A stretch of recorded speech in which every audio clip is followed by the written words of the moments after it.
Hi ladies and gentlemen, it's good to see you tonight and be with you. It's my pleasure to be here and to be able to share some things with you, some information that I think will be helpful. The topic for tonight is compassion fatigue, which is very similar to burnout.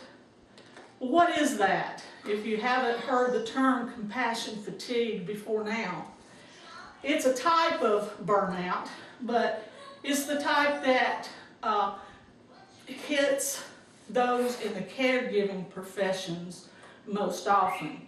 Compassion fatigue. The name gives it away. It really is for any kind of profession that is a caregiving profession. Even things like humanitarian aid, going to disaster zones, disaster response teams, and that sort of thing. Both compassion fatigue and burnout is a result of cumulative high stress and exhaustion. It's the emotional drain from being empathetic and continually giving of ourselves to others. Compassion fatigue happens when we're under prolonged, chronic, continuous, high, intense stress for long periods of time. Compassion fatigue and burnout both have characteristics and symptoms that are very similar to those of post-traumatic stress disorder, PTSD. And I think both those terms, compassion fatigue and burnout, are more accurately characterized as adrenal fatigue.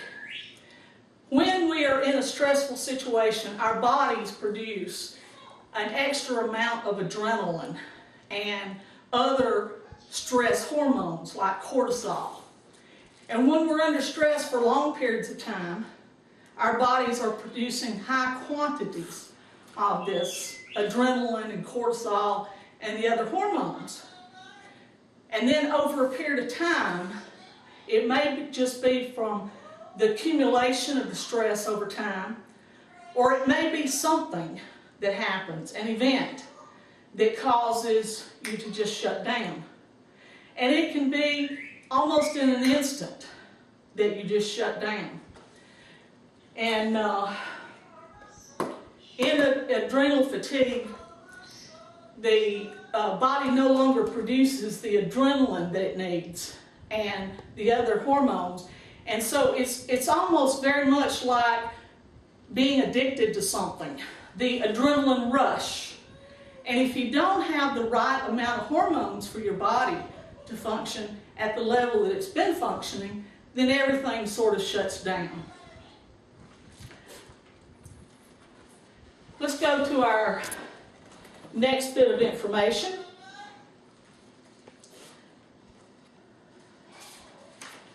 This is a diagram to sort of conceptualize what this idea of compassion fatigue is all about.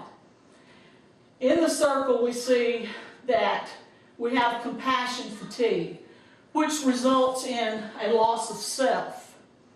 Here, vicarious trauma is what happens, or what it's called, when we are listening closely, attentively, caring for our clients, compassionate about what they're going through. And they're telling us their stories. And we're listening with an open heart and with compassion. And we begin to feel the pain, and the suffering, and the loss that they have. And so we experience their trauma vicariously. And in situations like that, when this happens continually and it leads to compassion fatigue, we will actually experience change in our cognitive schemas and our perspective on life. Well, that is vicarious trauma, experiencing it through the the telling of the story. There's also something very similar. It's called secondary traumatic stress. And again, the symptoms of all of these are very similar to those of PTSD. Really, it's emotional and physical exhaustion and adrenal fatigue. We empathize with the people that we care about and that we're counseling. And we enter into their world with them, to walk with them, to give them encouragement, to give them hope, to give them what we can. Compassion, care, help, whatever resources we have or have available. Help them find new perspectives and direction. Perhaps set some new goals for their life. We lend them our strength, our hope, and our courage so that it gives them the things that they need so that they can cope with their life situation and find perspective, perhaps change their thinking in some way, consider their options, and begin to be able to move forward again from the stuck place that they found themselves.